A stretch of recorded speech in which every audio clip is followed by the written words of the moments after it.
Golden بابا 16 کلو سونا پہننے والی سرکار کے محافظوں کی تعداد کتنی ہے؟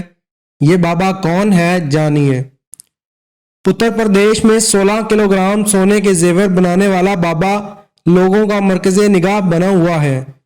طلائی زیوروں سے لدے اس شخص کا نام ہی گولڈن بابا رکھ دیا گیا ہے۔ ان کا حقیقی نام سدھیر مکھر ہے اور وہ گزشتہ 26 سالوں سے کانور یاترا میں شریک ہو رہے ہیں۔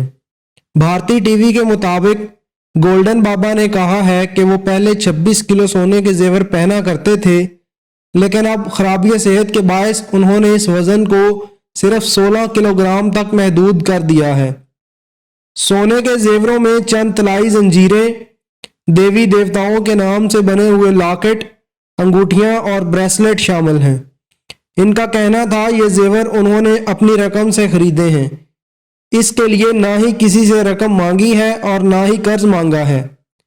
گولڈن بابا کے ساتھ اس وقت 250 سے 300 کے درمیان لوگ موجود رہتے ہیں جو ان کے چاہنے والے گردانے جاتے ہیں۔ اگر آپ نے ہمارے چینل کو ابھی تک سبسکرائب نہیں کیا تو آپ سے گزارش ہے ہمارے چینل کو ابھی سبسکرائب کر لیں اور ساتھ بیل کے بٹن کو بھی کلک کر لیں تاکہ ہماری نئی آنے والی ویڈیوز آپ تک ٹائم سے پہنچ سکیں۔